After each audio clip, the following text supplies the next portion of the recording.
Caminante, son tus huellas, el camino y nada más. Caminante, no hay camino, se hace camino al andar. Esos versos de Antonio Machado creo que definen a nuestro invitado de hoy en Planeta Academia, Gonzalo Fanjul Suárez. ¿Qué tal? ¿Qué tal? ¿Estás bien? Muy bien. ¿Qué has hecho esta mañana, Gonzalo? He cogido tren demasiado pronto. Estabas en Barcelona. Está en Bilbao.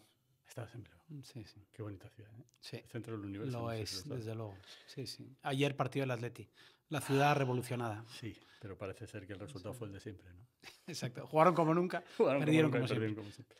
Bueno, Gonzalo, yo tengo muchas ganas de esta entrevista porque Gonzalo, además de un buen amigo, y esto me permite quizá tocar temas que con una persona más desconocida no me atrevería o quizás sería más pudoroso, es una persona que creo que es inspiradora y creo que a la comunidad médica nos puede aportar un punto de vista interesante, fundamentalmente por su trayectoria profesional, pero también por su personalidad, por su pasión, por sus valores y porque está cerca de una actividad médica también o que puede afectar a la profesión médica como es el mundo de la pobreza, de la cooperación, del sur global.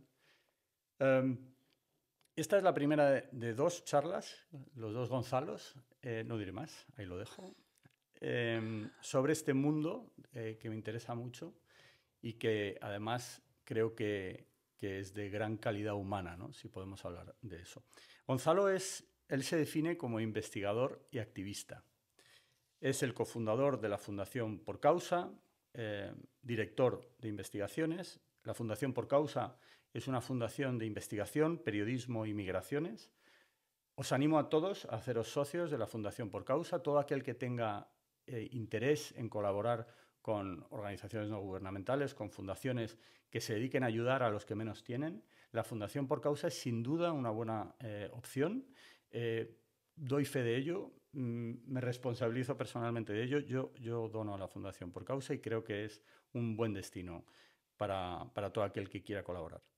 Además, es director del área de políticas y desarrollo del Instituto de Salud Global de Barcelona, que es un IES Global, que es un think tank creo que de cierta envergadura y que me gustaría que luego nos hablases de esto. Y bueno, no me voy a extender más en la introducción porque mi querido Emi Yani, que es mi socio en Planeta Academia, luego me riñe, pero es autor de múltiples investigaciones, de múltiples papers o de múltiples publicaciones y además ha conocido y conoce de cerca el mundo de la medicina por su actividad en estos mundos de Dios donde pues, a veces se echa de menos precisamente la presencia de Dios. En cuanto a su relación con la medicina, es también padre de un médico y además un médico del que nos sentimos todos muy orgullosos porque es un hombre que ha hecho un camino nada habitual y también muy interesante. Quizá algún día lo podamos traer. Así que nada, Gonzalo, antes de nada, bienvenido. Muchas gracias. Estoy encantado de estar aquí. Muy fan de Planet Academy.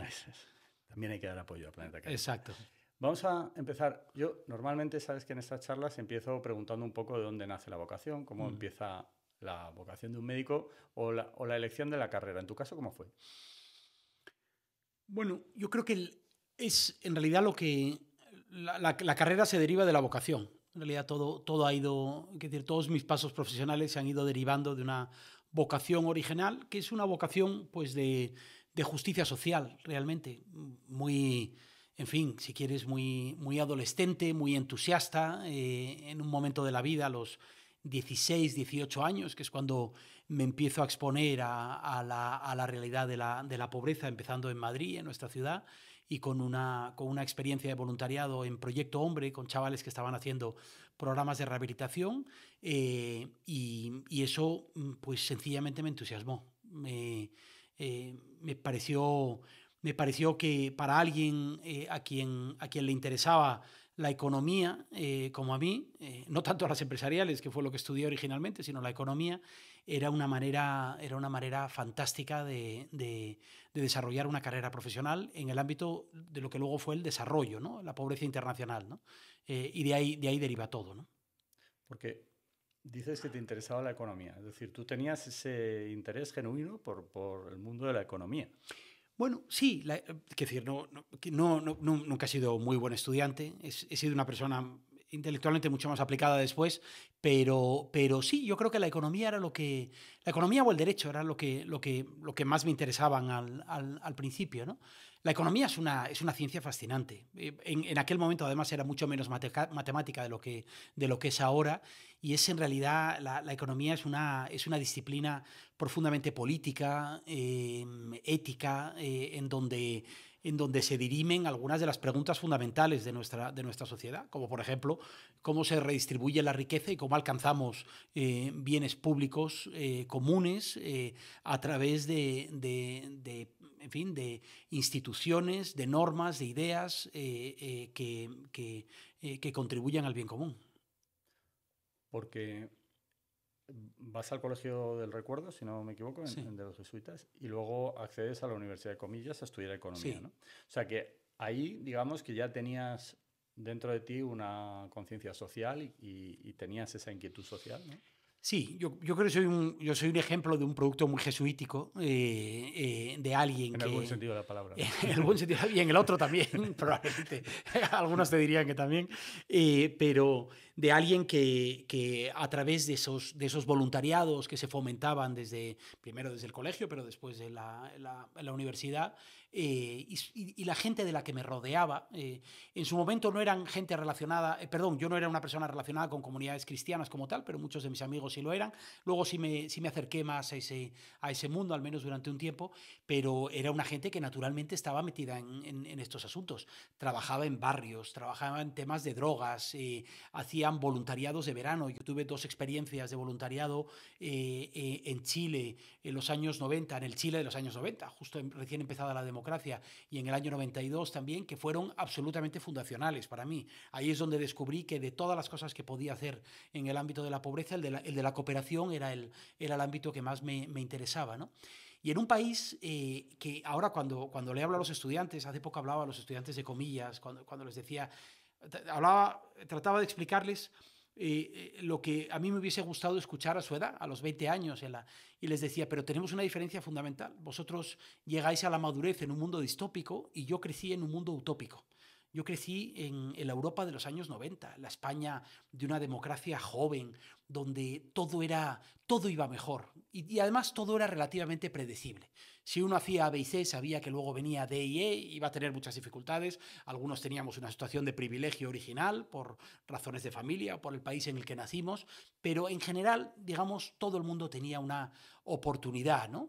Y por lo tanto lo que teníamos que hacer era redistribuir ese mundo que mejoraba, y lo cierto es que el mundo mejoraba. Si uno, hablando por ejemplo de salud global, si uno mira lo que ocurrió en ese periodo, desde mediados de los años 90 hasta mediados de la década de los 10, en este siglo, son probablemente los 20 años en términos relativos y concentrados, de mayor progreso de la humanidad. No hay precedentes, por ejemplo, los ratios de disminución de la mortalidad infantil o de la mortalidad materna o de incremento de la esperanza de vida, de reducción de los niveles de inseguridad alimentaria en el planeta. Es absolutamente extraordinario. La explosión de los regímenes democráticos, la explosión en el buen sentido, es decir, la proliferación de regímenes democráticos después de la caída del muro de Berlín, el entusiasmo por el multilateralismo, la globalización del comercio, era un mundo de utopía. Es justo lo que tenemos ahora, pero al contrario, ¿no? Y yo creo que ese es el momento en el que yo me incorporo a la vida profesional y la verdad, quiero decir, yo siempre lo he dicho, ¿no? Que nada de todo esto fue un esfuerzo, sino más bien lo contrario. La única razón por la que he ido tomando decisiones a lo largo de mi vida era porque todas eran entusiasmantes e ilusionantes, y si no, no las hubiese tomado. Pero bueno, ya que lo mencionas, tienes digamos, un origen, además de tu origen asturiano, del que te sientes muy orgulloso, tienes, digamos, un entorno acomodado, en una familia acomodada, en un entorno también de educación acomodada. Eliges una actividad, digamos, bastante altruista y donde te centras más en ayudar. Y cuando acabas, ¿cómo se produce o sea, esa deriva? Porque de alguna manera sí, hablabas hace un momento de A, B, C, te llevan a DIE, que es algo que a los médicos, por ejemplo, nos pasa mucho, como bien sabes, que tenemos como un camino prefijado. Sí, sí, sí. Yo entiendo que quizá tu entorno en la universidad, casi todos elegían un camino distinto al que tú elegiste. Ah, bueno, eso sí. Sí, sí, sí. ¿Y cómo empezó eso? Porque no tenías probablemente... Cuando empezaba con los versos de Machado, era porque considero que tú has creado una carrera Sí. de algo donde no había un Sí. camino prefijado, ¿no? Bueno, primero, las condiciones se daban todas. Tenía la posibilidad de elegir, lo cual no tiene todo el mundo. Tenía la posibilidad de, por ejemplo, de dedicarme durante un tiempo a formarme en asuntos que no supusiesen un ingreso inmediato, y eso me permitió hacer un máster en cooperación en un momento dado. Pero sobre todo tenía un punto de partida y era una familia que no necesariamente tenía una experiencia en este ámbito, porque mi padre es un tipo que fue un empresario toda la vida, mi madre trabajó en casa y esto, pero que no solo respetaron, sino que animaron de manera consciente el criterio independiente de todos nosotros, ¿no? Nosotros somos 4 hermanos, de que cada uno hiciese exactamente lo que quería hacer. Y lo apoyaron con una generosidad, yo creo que extraordinaria, ¿no? Y a veces sin entender como cuando estuve a punto de hacerme cura, entró en el prenoviciado jesuita y mi padre, un ateo militante, que yo recuerdo siempre la conversación que tuve con él, que para mí fue absolutamente inspiradora. Él me decía, no entiendo absolutamente nada de lo que vas a hacer, pero si eso es lo que te hace feliz, adelante, ¿no? Y esa ha sido la actitud de mi familia durante toda la vida, ¿no? Y la idea de asumir riesgos, de no tener miedo a ir tomando decisiones de las que luego a lo mejor te puedes arrepentir, pero te puedes arrepentir más de no haberlas tomado y de no haber seguido ese camino, ¿no? Y mi camino ha sido un ejercicio de prueba y error. Los caderazos que he ido dando en mi vida, dentro, digamos, de una carrera profesional relativamente estable, han tenido que ver precisamente con las oportunidades y con las opciones que yo me iba planteando, ¿no? Pero yo creo que ese elemento fue fundamental. El otro elemento absolutamente central fueron los amigos. Yo estaba en un grupo de amigos, el mismo que mantengo ahora, que es un grupo de gente inquieta, responsable, que, en fin, saca la cabeza, mira el mundo en el que vive. Este podcast es un ejemplo de ello. Y eran amigos que muchos de ellos estaban metidos en este mundillo. Entonces, resulta que lo correcto era además divertido, era apasionante, era retador en ese momento. Había, por supuesto, también una militancia política. En aquel momento yo empecé a militar en Izquierda Unida. He militado en todo tipo de partidos. Mi militancia política es una sucesión de fracasos uno detrás de otro, pero yo creo que explica un poco esa misma lógica, ¿no?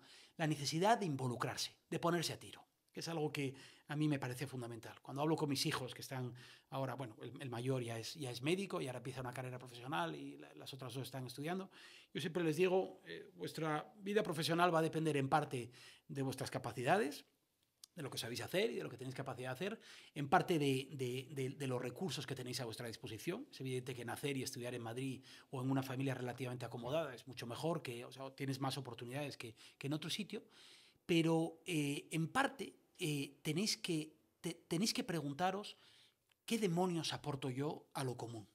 ¿Cuál es mi responsabilidad? Además de lo que yo quiero hacer y además de lo que puedo hacer o de lo que me va a permitir vivir en la vida, que eso es muy importante, ¿qué aporto a lo común? ¿Cómo diablos me pongo a tiro? Y lo común puede ser una buena empresaria que cree buen empleo y que pague sus impuestos. Aquí no hace falta que se dediquen a... o puede ser, como mi hijo Jaime, que se va a hacer investigador y que ha decidido hacer una carrera de investigación que las conozco bien por la gente con la que trabajo. Es una de las carreras menos predecibles y más... o mi hija María, que va a ser educadora, o mi hija Marta, que es scout, que todos los fines de semana coge a 30 chavales y se los echa a la espalda sin recibir un duro. El mundo scout a mí me fascina también. Bueno, eso es lo que yo recibí y lo que he tratado de inculcar también, y eso es lo que he vivido a mi alrededor. Yo tengo el privilegio de vivir de levantarme todos los días y de pasar mi tiempo libre y de los fines de semana con amigos de gente a la que admiro. Y eso no sé si es muy habitual, pero yo creo que ese es el anclaje emocional, fundamental, ético, que después explica todo lo demás, ¿no? Todo lo demás luego son capas de formación, de opciones profesionales, por supuesto de tu habilidad, del tiempo que dediques al trabajo, y esa es, yo creo, la clave, ¿no? Es muy interesante lo que dices, porque nosotros hemos profesionalizado nuestra vocación. Es decir, esa vocación por ayudar muchos médicos Sí. La han profesionalizado y llega un momento quizá que pierden de vista o perdemos de vista que esa vocación es la que nos mueve y la que debemos fomentar, ¿no? De ahí que yo siempre digo que una de nuestras recompensas diarias es el tratar con gente y con gente que sufre, ¿no? Y creo que además eso hay que recordarlo de vez en cuando, porque si no entramos a veces en el escepticismo y el burnout famoso, ¿no? Que entre la profesión médica desgraciadamente es muy habitual y bueno, y ahora hablaremos que tú al estar en contacto con gente que sufre, pues ves nuestro papel, ¿no? Entiendo que... ¿Qué opinas de los médicos que te has encontrado en el camino, Sí. en tu actividad, digamos, profesional? Bueno, en fin, me parece una profesión que he llegado a conocer muy bien, tanto en su deriva científica como en su deriva clínica, porque el Instituto de Salud Global de Barcelona es una institución muy grande, de cerca de 700 personas, de las cuales 500 y pico son profesionales de la medicina o de la biomedicina o de profesiones, digamos, relacionadas con la... Y me parece sencillamente admirable. Es una profesión preciosa. Me parece en parte por lo que tú has dicho, porque es una profesión de servicio público. Si existe esta es una profesión de servicio público. Trabajes donde trabajes, porque al final estás al servicio del paciente y del derecho del paciente, no solo a la salud, no solo a un buen tratamiento médico, sino a toda una serie de factores que determinan su bienestar, dicho de una manera muy amplia, ¿no? Es una profesión, además, que ha seguido mi hijo, en donde veo a mucha gente joven con una vocación extraordinaria, y a veces lamento ese efecto de burnout que estabas mencionando antes, cuando la gente simplemente está exhausta, el sistema les agota, la falta de recursos. Pero claro, yo he visto eso en las circunstancias más complicadas. Por ejemplo, el hospital que tiene IS Global en Mozambique, donde Jaime, mi hijo, se pasó un año el año pasado. Bueno, claro, este es un hospital donde tú ves algo, como me decía Rosauro, un buen amigo que trabaja, tú ves algo que no ves en otras circunstancias, que es a un niño morir antes de los 5 años, algo que en un país como Mozambique ocurre de manera recurrente, ¿no? No hay esa caricatura que a veces piensa la gente, bueno, que parece que te acostumbras, o no hay ninguna manera en la que un ser humano se acostumbre a la violencia profunda, estructural de ver morir a un hijo. Ninguna. Y ese efecto es el mismo aquí y ahora que en Mozambique, que en cualquier... Y esta semana, por cierto, publicábamos datos de IS Global, que eso explica un poco el trabajo que hacemos sobre el efecto que van a tener los recortes de la ayuda en Estados Unidos, ¿no? 14 millones de muertes adicionales entre ahora y 2030, una tercera parte de ellas niños menores de 5 años, ¿no? Esto es lo que ocurre con el fracaso de la política pública, ¿no? Cuando los profesionales de la medicina son capaces de constituir un sistema de salud pública que garantiza el derecho fundamental de que una persona no muera pobre como consecuencia de un tratamiento médico, como ocurre, por ejemplo, en Estados Unidos, con cerca de 35 millones de personas desabastecidas, o como ocurre en buena parte del planeta, o que tiene el derecho fundamental a un tratamiento de primera categoría con independencia de sus recursos, con un sistema de sanidad universal como el que tenemos en España. Yo creo que eso es probablemente la mayor consecución colectiva de nuestro siglo, de nuestra generación o del siglo pasado, ¿no? Y para vosotros tiene que ser un orgullo formar parte de esa profesión, trabajes donde trabajes, ¿no? Y con independencia de las circunstancias. Yo sé que esto es a veces difícil de verlo cuando estás metido en la batalla diaria, ¿no? Pero yo creo que hay una admiración profunda de la sociedad en ese sentido, ¿no? Sí, además, yo creo que el burnout se soluciona muchas veces de una manera sencilla.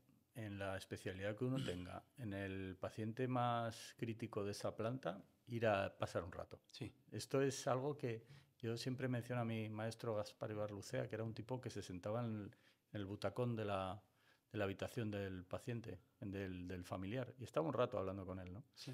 Es algo que te llena, ¿verdad? Que esa interacción con el ser humano en momentos críticos es de las cosas más placenteras, sí, desde un punto de vista egoísta, quiero decir. O sea, placenteras para uno mismo, ¿no? Y que le hacen más feliz, ¿no? Sí, sí.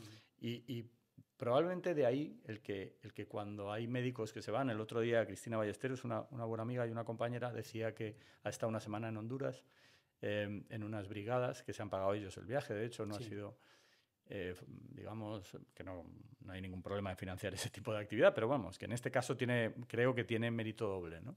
Y decía cómo la situación es dramática, ¿no? Y cómo intervienen a gente que prácticamente está desahuciada, ¿no? Y volvía feliz. Sí, sí, sí. Una urologa joven y brillante de La Paz, ¿no? Volviendo un poco a tu carrera, te vas a Cuzco también, ¿no? Sí. En un proyecto de cooperación. Me voy con la que era mi novia, la que ahora es mi mujer, que es otra explicación fundamental de todo este tiempo. Ha sido mi compañera fundamental en este proceso, ¿no? Y ella también se ha dedicado a los temas. Ella trabajó en Proyecto Hombre durante mucho tiempo, luego en temas de pobreza infantil antes y ahora en la Universidad de Comillas, precisamente tratando de facilitar la vocación social de los alumnos, ¿no? Sí, y eso una también, iniciativa maravillosa, además, se llama Vuela, ¿no? Vuela es uno de los programas que tienen ellos. Pero es precisamente esta idea, es decir, estructura, esto que nosotros hicimos de una manera muy torpe y amateur en su momento y por nuestra cuenta. La universidad lo facilita y hay otras universidades que lo hacen, ¿no? Con modelos de aprendizaje-servicio. Me parece un trabajo importantísimo. Tenemos algún otro amigo trabajando en eso también y puedes cambiar la vida de las personas, aunque sea con experiencias puntuales, ¿no? Porque, como digo, son experiencias fundacionales en las raíces de una persona, ¿no? Sin duda, y muy inspiradoras, ¿no? Para los demás. Entonces, llegas a Cuzco, estás allí un par de años, ¿no? ¿Era un programa de los jesuitas? Sí, estuvimos un año y medio aproximadamente. Había varias cuestiones. María trabajaba en temas de pobreza infantil, yo trabajé en temas de desarrollo rural, que era un acercamiento más económico. Eran proyectos de desarrollo clásicos, pues de incremento de la productividad, de mejora del acceso al mercado de los pequeños productores en la región. Y ahí empecé a exponerme un poco a todo el trabajo de cooperación más convencional de los proyectos, ¿no? Para llegar a la conclusión de que eso no era lo que yo quería hacer, ¿no? A mí me gustaban los estudios, las investigaciones y la incidencia política, que es a lo que luego me he dedicado, ¿no? Y entonces, ¿y de ahí cómo es el paso de ahí a Oxfam? Bueno, ahí esto era una contraparte de Oxfam. Yo ya había hecho la objeción de conciencia al servicio militar en Oxfam, el curso anterior a irme a Perú. Había estado trabajando con el que fue mi primer mentor, con Nacho Senillosa, que murió no mucho tiempo después, que era el primer director de estudios de Oxfam, de Intermón en aquel momento. Intermón fue una organización, siempre lo ha sido, muy visionaria a la hora de crear un departamento de estudios, que es un think tank dentro de una organización de desarrollo, y con Nacho me formé en ese. Y al volver me incorporé a un protoservicio de estudios que yo puse en marcha con él, que desarrollamos con él. Él luego fallece y yo sigo con ese trabajo, siempre al servicio del trabajo de campañas de Oxfam Internacional, ¿no? Oxfam, en un tiempo muy diferente al de ahora, porque las grandes organizaciones internacionales como Oxfam Internacional, Médicos Sin Fronteras, Greenpeace, Amnistía, llegaron a jugar un papel absolutamente determinante como intermediarios entre, digamos, las aspiraciones de transformación de la ciudadanía y los poderes privados o poderes públicos. En aquel momento, de finales de los años 90, principios de este siglo, yo tuve el privilegio de formar parte del grupo que lideró las campañas internacionales de Oxfam, en el ámbito del comercio, por ejemplo, de las patentes para el acceso a antirretrovirales, la decisión que luego ha demostrado ser absolutamente trascendental de garantizar el acceso a antirretrovirales para enfermos de VIH en la cumbre de la OMC del año 2001. Y yo lo recuerdo, en fin, como una época de oro, ¿no? Y además muy bonita, muy épica, donde hacías investigaciones académicas, pero explicadas en un lenguaje divulgativo y siempre finalizando con una propuesta política, ¿no? A los gobiernos a los que nos dirigíamos o a las empresas cuya actividad queríamos influir. hacíamos denuncia pública, ahí empecé a escribir y aprendí a escribir. Escribir con un estilo, con otro de mis mentores que ha estado justo estos días en Madrid, Kevin Watkins, que es uno de los referentes internacionales en el desarrollo. Aprendí a escribir con un estilo anglosajón, punzante, incisivo, irónico, que he hecho en falta muchas veces en la manera en que se escribe en España. Eso es algo que también yo cultivo mucho con la gente con la que trabajo, ¿no? Y que yo creo que en el ámbito médico también es un elemento muy importante, cómo te expresas, y los papeles que hacemos en IES Global tratan de tener esa lógica, ¿no? Entonces, esos fueron años, digamos, yo diría que de oro en mi carrera profesional, ¿no? Pero llegó un momento en el que bueno, me agoté también físicamente y me cansé un poco de trabajar en eso. Ya llevaba casi una década trabajando en este asunto y es cuando me planteo la necesidad de moverme. Antes de pasar a eso, Oxfam Intermón es una ONG. Sí, es una ONG de desarrollo, que forma parte de una familia internacional que es Oxfam Internacional, que ahora se llama Oxfam, ¿no? Vale. Y su financiación es, por lo tanto, de... Bueno, es fundamentalmente privada. Oxfam yo creo que es de las pocas organizaciones de desarrollo en España, porque España tiene un sector de ONGs de desarrollo, creo que excesivamente dependiente del dinero público, pero Oxfam, la inmensa mayoría de los fondos que gestiona vienen de aportaciones, de donaciones individuales o de empresas, ¿no? que apoyan ese... Y luego, y dentro de esto, has hablado de un think tank. Explícanos qué es exactamente un think tank.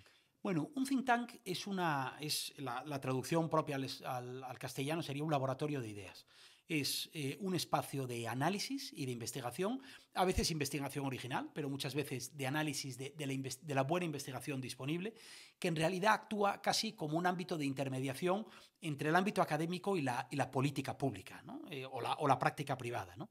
Los think tanks son espacios en donde se analizan problemas complejos y a través de una serie de herramientas que incluyen la elaboración de papeles o la generación de conversaciones, que pueden ser a veces a puerta cerrada o conversaciones públicas, o la publicación. Yo, por ejemplo, escribo habitualmente en El País o en otros medios de comunicación. Lo que haces es hacer propuesta para la reforma del contexto en el que quieres intervenir, sea el que sea, ¿no? Hay think tanks de todo tipo y normalmente los think tanks tienen afinidades ideológicas, ¿no? Es decir, son think tanks que tienen carismas determinados.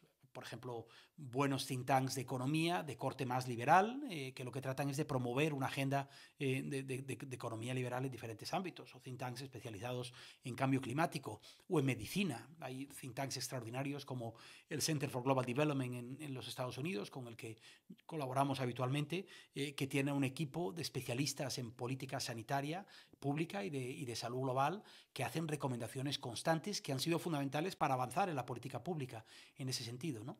El mundo académico en general, pero yo diría que en España en particular, tiene el defecto de vivir en una burbuja propia, ¿no? Con incentivos propios que no siempre tienen que ver con la vida real, ¿no? En general, el mundo científico se rige por unos incentivos de publicación de papeles, de revistas de impacto, que no necesariamente tienen que ver con el mundo real, aunque solo sean el soporte, ¿no?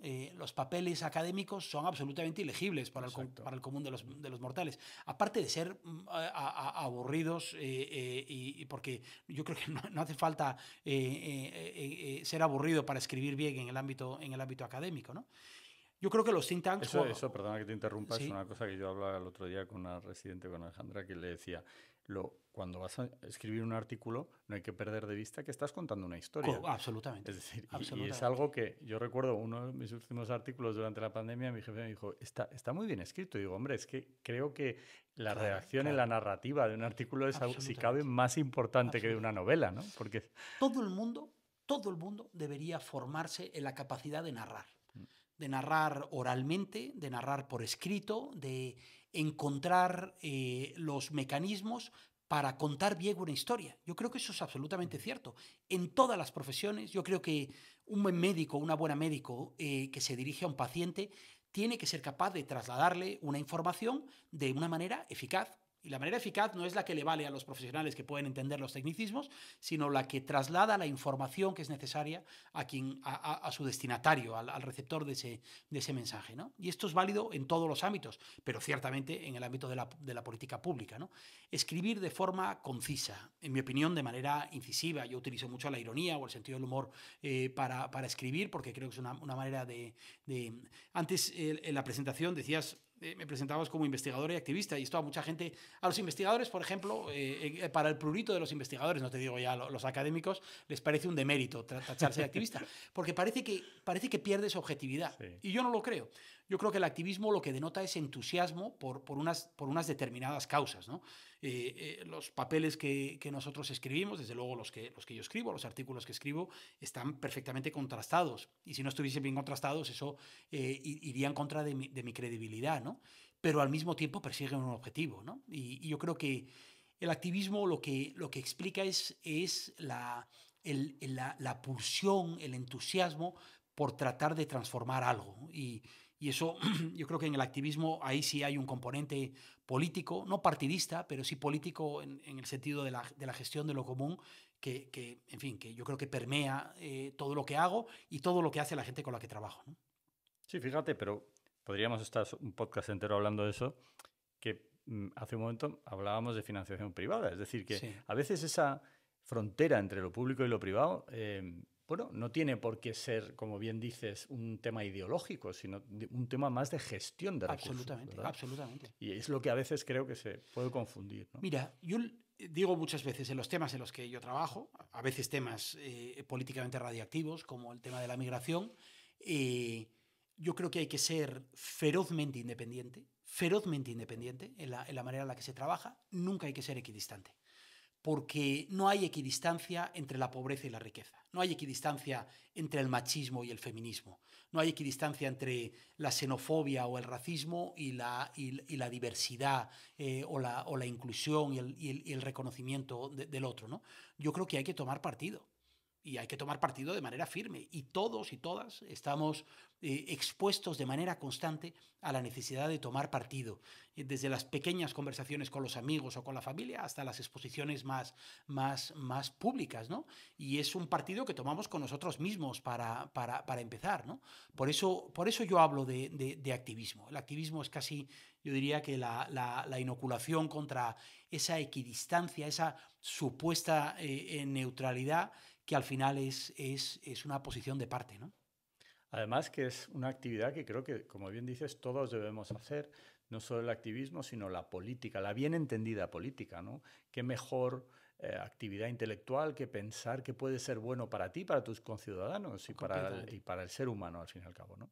Pero bueno, como te digo, eso daría para mucho y tenemos muchos temas que tratar. Volvemos a... Te he interrumpido, perdón.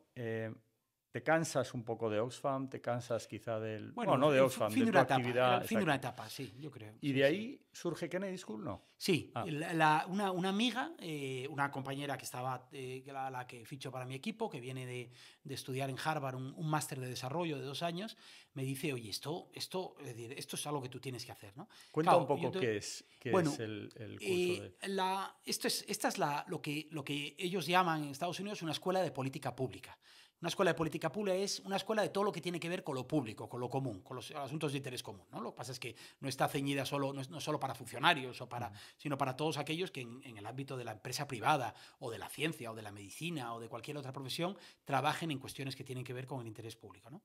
Y hay una tradición, sobre todo en el mundo anglosajón, de este tipo de escuelas que ahora ya empiezan a tener cierto predicamento en España. Por ejemplo, el IE ha abierto una, yo creo que de muchísima calidad, ¿no?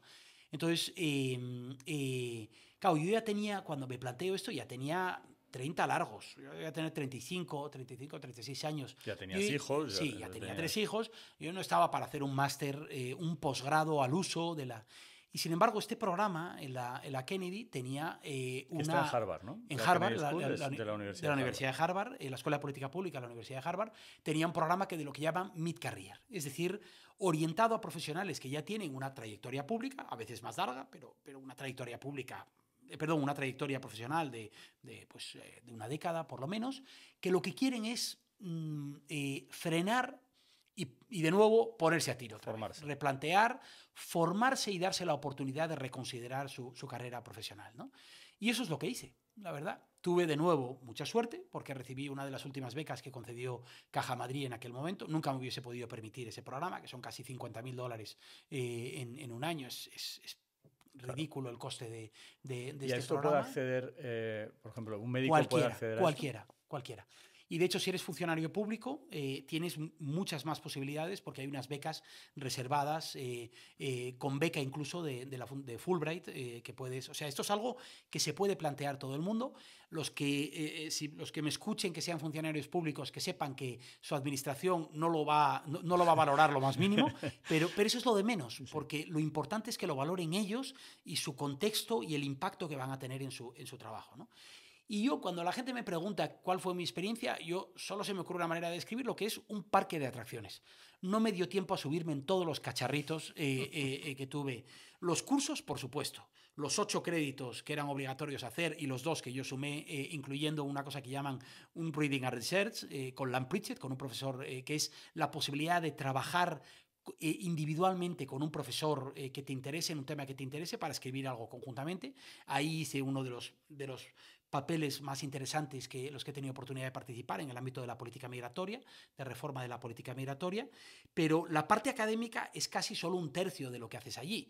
Además de eso, hay una miríada de actividades en donde pues un día tienes a Gary Adams, al día siguiente a Kofi Annan, al día siguiente a especialistas en desarrollo que pasan por allí, que hacen un pequeño seminario o hacen una conferencia con los que tienes oportunidad de interactuar, y además tienes los 100 y pico compañeros y compañeras que tenía, que de nuevo eran profesionales de todo el mundo, absolutamente inspiradores. Una gente realmente inspiradora. Desde un astronauta que había estado en el espacio, hasta una profesional, a una líder de comunidades de mujeres del norte de Nigeria, que se había enfrentado a Boko Haram, a los yihadistas, una mujer de la que guardo un recuerdo maravilloso, hasta el exdirector de Amnistía Internacional en Israel, un tipo metido a la tormenta perfecta de la política de Oriente Próximo y en fin, y fantásticos amigos que lo han continuado siendo. Claro, aquello es una batidora emocional, intelectual, ética, y aquello, pues básicamente yo salí de ahí con la decisión de hacer algo diferente, algo mucho menos ordenado de lo que había venido haciendo. Yo no quería seguir haciendo una sola cosa, sino que quería empezar a abrir frentes en los asuntos que me apasionaban, ¿no? Y desde entonces, bueno, volví un tiempo pequeño a Oxfam, que tenía un compromiso de volver con ellos, y después salí. Ellos no te financiaron tampoco la... No, pero fueron generosísimos. Yeah. Me dieron la oportunidad de mantenerme ahí y yo hice un acuerdo con ellos de dedicarme un tiempo, sobre todo asesorando un proceso de planificación estratégica a la vuelta y ya pues salí. Salí, además coincidí con una crisis gordísima de Oxfam, crisis reputacional y económica que ocurrió, hubo un ERE y yo me fui con ese ERE en el año 2011. Y ahí empecé a hacer lo que estoy haciendo ahora, que es tener varios sombreros, ¿no?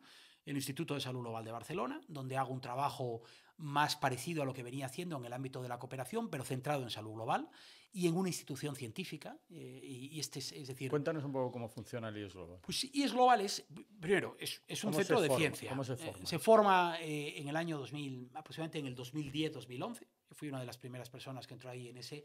Se forma como resultado de una visión, de un tipo, yo creo que visionario, que es Pedro Alonso, que fue Premio Príncipe de Asturias. Médico, ¿no? Médico, por su trabajo contra la malaria, uno de los malariólogos más importantes del mundo y un español que ha llegado a ser número 2 de la Organización Mundial de la Salud en un momento dado, y que venía de crear el centro de Bañisa en Mozambique, que es un centro de primerísimo nivel en la lucha contra la malaria, y después en otros ámbitos, tuberculosis, salud materno-infantil, VIH, determinantes sociales de la salud y muchos otros ámbitos. Y él lideraba un centro de excelencia de investigación de la Generalitat en Cataluña, especializado en lo que antes se llamaban enfermedades tropicales o enfermedades de la pobreza, ¿no? Estas que he mencionado. Él convence a la Generalitat y sobre todo a la Caixa de la necesidad de que España cree un centro de salud global que no fuese solo de investigación, sino que incorporase los elementos que llamamos traslacionales, eso que hablábamos antes de los think tanks, ¿no? Es decir, que tuviese un equipo, que es un equipo en el que yo ahora trabajo, que sobre la base del conocimiento que generásemos y otro conocimiento de excelencia de fuera de la institución, tuviese un impacto en la política pública y en la práctica privada, que hiciese innovación, que generase productos y patentes, que tuviese también educación. Tenemos varios programas de doctorado y de posgrado, y que tuviese todo un ámbito de desarrollo de políticas a través de un think tank o de actividades de cooperación, ¿no? Y eso sí es global. Y es global después crece con un segundo gran centro de investigación de la Generalitat, que es el CREAL, que era un centro de salud medioambiental, que incorpora todo el ámbito de salud y cambio climático, todo el ámbito de salud urbana, por ejemplo, cómo diseñas una ciudad para proteger la salud de los ciudadanos y para promover el bienestar de los ciudadanos, desde el fenómeno de las superislas, en donde delineación de la ciudad de Barcelona, donde IES Global ha tenido una participación fundamental, hasta dónde sitúas los colegios, cómo regulas el tráfico, todo el ámbito de preparación y respuesta ante riesgos sistémicos de salud, que ha tenido luego mucho desarrollo durante la pandemia por las crisis infecciosas, pero que va mucho más allá de eso. Un shock natural extremo, como los golpes de calor, por ejemplo, definen cómo conformamos nuestras sociedades y nuestras ciudades, ¿no? Eso es lo que hace Bueno, yo IES Global, recuerdo, ¿no? además, durante la pandemia, recuerdo que muchas de las comunicaciones que hacían desde telediarios de Antena 3, periódicos Claro. de otras cadenas, vamos, no digo recuerdo aquí que Basat hablando del telediario, sí. además es una de las imágenes que recuerdo de la Sí. pandemia, donde se empiezan a dar datos objetivos, Sí. ¿no? Y datos fiables, ¿no? De no tanto ruido y tanta... No solo datos objetivos, sino que es una organización y son unos profesionales, Quique Bassat, Rafael Vila San Juan, Antoni Plasencia,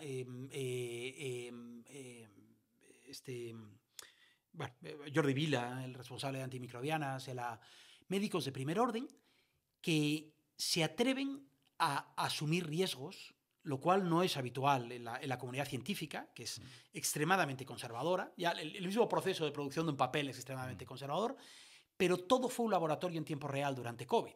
Desde la producción de una vacuna en 11 meses, de lo que en circunstancias normales hubiésemos tardado 11 años, hasta el modo en el que la generación de evidencia se iba haciendo casi en tiempo real para informar la política pública, a veces cometiendo errores, ¿no? Estos días he estado en el País Vasco. Una de las personas con las que estaba es el doctor Carlos Chacur, que ahora está en la Universidad de Navarra, un venezolano que se ha establecido en España, que estaba en IES Global.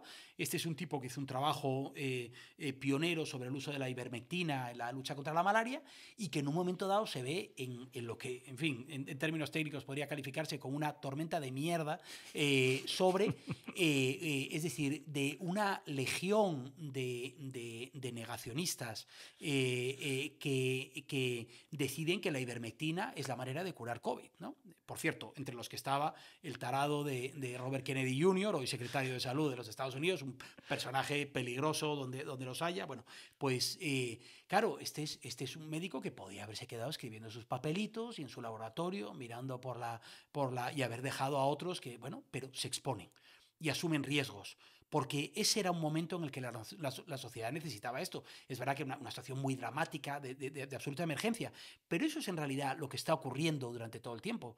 Ahora se están tomando decisiones también en tiempo real absolutamente dramáticas sobre la utilización de recursos cada vez más escasos para hacer frente a las necesidades de salud global, cuando Estados Unidos ha recortado un 83% los fondos de su ayuda, el Reino Unido ha anunciado un recorte del 40%, Francia un recorte del 30%, y digamos, el ecosistema de la salud global se encuentra en shock en este momento, con organizaciones. Esta mañana, el último email que veía antes de venir aquí, una compañera africana, Isabela, una de las mujeres más brillantes con las que he trabajado en el ámbito científico, la ha puesto de patitas en la calle porque su proyecto se cierra como consecuencia del recorte de los fondos de la ayuda, ¿no? Esto se traduce en vidas perdidas, vidas reales, con nombres y apellidos, ¿no? Y se tienen que tomar decisiones muy complejas en situación de crisis, en donde el papel de la comunidad científica, de la comunidad médica, de los clínicos, es absolutamente central. Exactamente igual que tenéis que tomar decisiones en vuestra vida diaria, en cirugía, en tratamientos, en la gestión de un hospital, Por eso vuestro trabajo es tan importante, ¿no? Y me parece que es... Y esa vinculación, en fin, esa imbricación entre el conocimiento, que tiene que ser sólido, impecable, incontestable, y decisiones de política, o si me apuras casi de innovación de política pública, que es un ejercicio de prueba y error, en donde inevitablemente vas a cometer errores. Y eso es francamente complicado de hacer en un contexto de debate público tan tóxico como el que tenemos, ¿no? Y tan polarizado, ¿no? Pero tienes que cometer errores, ¿no? Pero sin duda. eso es lo que hace la gente de IES Global, ¿no? Fíjate, eso me lleva ya al último de los temas que no quiero dejar de tomar, que tome cierto protagonismo en nuestra conversación, que es tu especialidad, ¿no? Que son las migraciones, ¿no? Yo siempre he pensado que tú eres un tipo, bueno, como ya hemos visto en tu carrera, digamos que ha hecho una carrera académica, una carrera sólida, una carrera basada en datos, en formación, y que digamos, te viertes con total pasión en un tema tan poco sexy y muchas veces tan bien politizado como son las migraciones, ¿no? Cuando te he oído en algunas conferencias que has dado, me gusta cómo explicas las migraciones, porque lo haces. De hecho, en alguna ocasión hemos presenciado como incluso te reprochaban quizá esa objetividad o esa falta de ideologización, si podemos llamarlo así, o politización malentendida de eso de lo que estás hablando, ¿no? Estás hablando de algo muy concreto, que son las migraciones humanas, y lo estás enfocando desde un punto de vista objetivo y de un punto de vista, además, optimista, porque como yo siempre he pensado, es una fuente de recursos tremenda, ¿no? De recursos humanos, que es precisamente lo que muchas veces más nos falta hoy en día, ¿no? Cuéntanos un poco cómo ves las migraciones, a ver si podemos en 10 minutos hacer un resumen de todas las conferencias que has dado. La Universidad de Deusto, por cierto, que es una de mis universidades queridas, nunca he estado allí, nunca he trabajado allí, pero le tengo mucho cariño. ¿Cómo vas allí a dar conferencias, a dar formación? Sí. Cuéntanos un poco sobre las migraciones como tú lo cuentas. Bueno, yo no sé si tengo una posición ideológica pero sí tengo un punto de partida fundamental, un punto de partida ético, político, y es que existe un derecho fundamental a la movilidad humana. Y que las fronteras son por naturaleza indeseables. Y esas, yo creo, para mí sí es una aspiración de largo plazo que nunca veré cumplida a lo largo de mi vida, pero que inspira mi trabajo y que creo que, como demuestra el trabajo de Lamprecht, de estos economistas con los que he trabajado, cuando el 80% de la renta de un individuo depende del lugar en el que reside, y esto es lo que la economía dice, la posibilidad de desplazarse de un punto A más pobre a un punto B más rico es en realidad la intervención más eficaz, más rápida, más incontestable de lucha contra la pobreza que existe. Es decir, que si a alguien como yo le interesa la redistribución global de la riqueza, lo primero que tiene que hacer es trabajar para que tengamos un modelo migratorio infinitamente más flexible y más abundante del que tenemos ahora, ¿no? Pero es que, además, cuando yo me asomo a la cuestión migratoria, lo que observo es que es un pozo negro, es un círculo vicioso.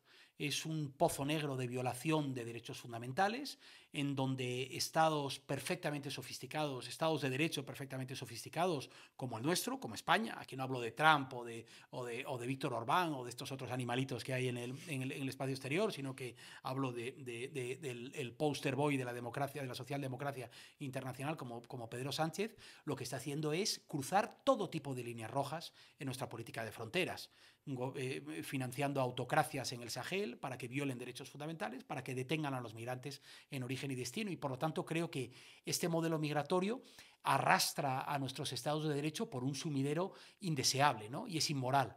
Pero es que cuando voy un paso más allá me doy cuenta de que este no solo es un sistema inmoral por muchas de estas razones, sino que es esencialmente idiota. Es un sistema desde el punto de vista económico y demográfico, un disparo en el pie absoluto para nuestras economías, ¿no? España es un país, igual que el resto de Europa, igual que Japón, igual que Chile, igual que Australia y Nueva Zelanda, cada uno con diferentes grados de intensidad, que se asoma a lo que los demógrafos llaman el invierno demográfico. Es decir, a sociedades envejecidas en donde cada vez más personas dependientes se tienen que alimentar de un sistema que apuntalan cada vez menos trabajadores activos, ¿no? y por lo tanto no hay ninguna revolución tecnológica. Desde luego no hay ninguna revolución política como la que pretende Meloni, que las mujeres vuelvan al siglo XIX a tener 8 y 9 hijos por mujer, que vaya a reemplazar a una llegada mucho más abundante de trabajadores extranjeros. Y ahí lo curioso es que mi punto de vista coincide con el de los economistas más liberales en este sentido, ¿no? Y esa es la... ¿Cuál es el problema? Que en las migraciones, quizás como en otros ámbitos, como el del cambio climático y algún otro, todo lo que es racional y es inteligente, en fin, queda orillado por un debate absolutamente tóxico y radiactivo, sostenido en parte por el racismo abierto, en parte por la desinformación y por la mentira, y por esta oleada de movimientos nacional populistas, de partidos de ultraderecha. A veces gobiernan, como en Italia o como en Hungría. A veces, y esto ocurre en la mayor parte de los casos, simplemente determinan el espacio del debate público, ¿no? Y hacen que nuestra política migratoria sea la que estamos teniendo en este momento, ¿no? Y ahí todos los demás partidos, no solo la izquierda, sino el centro derecha, partidos perfectamente sensibles y racionales como el Partido Popular, con los que yo hablo a puerta cerrada y te reconocen esto, están a la defensiva y han comprado ese marco migratorio. Y esto tiene que ver con la generación de Por Causa, con la organización de la que espero que ya se estén haciendo socios nuestros oyentes en masa en este momento. Por Causa es una organización que no trabaja directamente con inmigrantes, no apoya a los inmigrantes, no es un think tank que hace propuestas de política pública como yo haría en IS Global. Por Causa hace algo que es mucho más difícil y es intervenir en la narrativa de las migraciones. Interviene en las conversaciones que están teniendo lugar, por ejemplo, la de la frontera sur, y, por ejemplo, hacemos proyectos de investigación de largo alcance, analizando no quién pierde la frontera sur, que todos lo sabemos cuando miramos el noticiero y vemos la gente que muere, sino quién gana. Es decir, cuál es el ecosistema de gente que está haciendo negocios fabulosos, empresas de primerísimo orden de nuestro país, individuos, organizaciones, a veces organizaciones no gubernamentales que están haciendo negocio. Hacemos eso y tratamos de cambiar el punto de vista, pero sobre todo, y esto es a lo que yo más me dedico, abrimos conversaciones completamente nuevas. Abrimos conversaciones que no están teniendo lugar. Una de las que vamos a abrir ahora este mes de mayo es sobre soluciones, sobre alternativas al modelo migratorio, ¿no? Perdona, es verdad que cuando planteas soluciones eres una rara avis, es decir, es uno de los temas que se denuncian constantemente, que se venden como un cataclismo mundial, que bueno, probablemente lo es, pero que nadie da alternativas. Porque todo el mundo habla del problema de la migración. Sí. Y si te das cuenta, la derecha... No la oportunidad de la migración. Claro, la ultraderecha, hay quienes piensan que la migración es un problema porque es una amenaza, porque nos vienen, en fin, vienen a destruir nuestra economía, nuestra identidad, en fin, nuestros valores existenciales, y hay quien piensa que la migración es un problema porque solo son víctimas a las que hay que rescatar, ¿no? El síndrome del rescatador blanco, ¿no? Por eso, en fin, yo tengo un respeto enorme por las operaciones de rescate en el Mediterráneo y todo eso, pero no es lo que hago, porque no, yo quiero romper esa idea. Yo cuando veo el fenómeno de las migraciones veo una de las mejores noticias para nuestras sociedades. Y creo que nuestra aspiración debe ser mirar al migrante como un igual, no alguien al que hay que salvarle, hay que perdonarle la vida y hay que... por eso es tan importante reconsiderar este debate, ¿no? Y ahí he tenido oportunidad de trabajar con otra gente, comunicadores, periodistas, narradoras, en una organización como Por Causa, que están haciendo lo más complicado, que es abrir espacios de conversación sobre las migraciones completamente diferentes a los que existían, ¿no? Y eso a veces es difícil de contar a la gente que quiere financiar esto, porque la gente quiere salvar vidas y quiere rescatar. Y yo lo entiendo y es perfectamente, y creo que es un trabajo que merece ser apoyado cada día, ¿no? Lo que hacemos nosotros es diferente, pero yo diría que es casi el primer paso, porque ningún gobierno puede asumir riesgos cambiando la política pública si no tiene un mínimo de margen de maniobra narrativo, ¿no? Si inmediatamente va a ser acogotado por la ultraderecha de turno o por las mentiras que están en este debate y en fin, contra las que nosotros luchamos cada día, ¿no? Además, yo creo que, fíjate, ahí España tiene un papel histórico y cultural muy bonito, porque hemos sido pueblo migrante cuando nos hemos ido a trabajar a Alemania, cuando nos hemos ido a y hemos sido pueblo de destino de todos nuestros hermanos latinoamericanos, con los cuales nos unen no solo lazos de sangre, sino culturales, religiosos, espirituales, y donde podemos impulsar, digamos, ese cinturón latinoamericano e ibérico de manera brutal. Y luego también con países africanos con los cuales tenemos una innegable origen común, ¿no? Sí. Y donde creo que culturalmente nos acercamos mucho más, ¿no? Yo me crié en Alicante, como sabes, todo el levante español está, vamos, Completamente. lleno de términos árabes, de términos Sí, tal. sí, sí. Te he oído decir en un TED Talk, si no recuerdo mal, precisamente en Alcoy, una idea loca que proponías de destinar un... Otro Cuéntanos de 07, aquello. ¿no? Sí, El otro exacto. sí, Que me sí, sí. gustó mucho Sí, sí. porque era la Sí, primera sí. vez que oí hablar de números y de recursos para Sí. esto, ¿no? Bueno, yo lo que decía es siempre hablamos del 0,7 para la ayuda, de destinar el 0,7 a la... ¿Qué ocurriría si incrementásemos solo en un 0,7% el número de personas que pueden venir a nuestros países de manera regular, ordenada, segura y además vincular esos programas a esfuerzos de lucha contra la pobreza? Y esto tiene que ver con el tipo de gente que viene, con cómo se apoya el uso productivo de las remesas, facilitar la rotación y el retorno, la formación, como hemos hecho, por ejemplo, con profesionales de la medicina en Mozambique, para que retornen y entonces la idea es qué ocurriría. Y bueno, era un pequeño juguete, pero en realidad los números, las conclusiones a las que yo llegaba es que esfuerzos muy pequeños en el ámbito de las migraciones o avances muy pequeños en el ámbito de las migraciones tendrían efectos desproporcionados en la lucha contra la pobreza y la redistribución de la riqueza, ¿no? Y de ahí venía esta idea, ¿no? Yo creo que esto es impepinable. Hay, por supuesto, un debate diferente, que es el del desplazamiento forzoso y el refugio. Y esto, si tienes oportunidad en el futuro, con otras personas con las que hables, tendrás oportunidad de hablarlo. Pero yo creo que al final estamos hablando de 300 y pico millones de migrantes en el mundo, de los cuales solo 35 son refugiados, ¿no? La inmensa mayoría son trabajadores, trabajadoras y sus familias, ¿no? Y al final, eventualmente, todos son trabajadores porque, aunque hayas venido como refugiado, el empleo es la manera de integrarte en la sociedad, ¿no? Necesitamos una conversación, yo diría, más ética, pero sobre todo más inteligente de la que ahora tenemos, ¿no? Y para eso hay que perder el miedo y hay que pasar a la ofensiva. Y eso es lo que a mí me obsesiona, eso es a lo que le dedico mucho tiempo, escribo mucho, pienso mucho, hablo con mucha gente muy diferente de todas las ideologías. Peleo mucho contra la ultraderecha en este sentido, contra los nacionalpopulistas.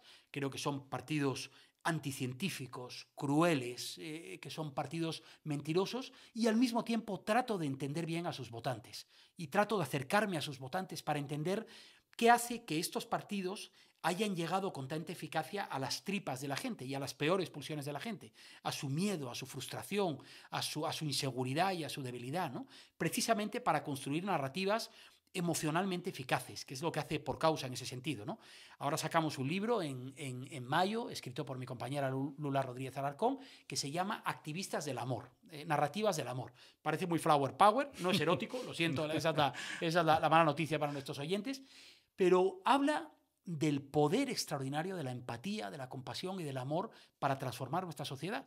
Y esto vuelve al origen de nuestra conversación, ¿no? De ahí viene todo. En realidad, la solidaridad, la compasión, no es profundamente transformadora para nuestro entorno, pero es profundamente transformadora para uno mismo.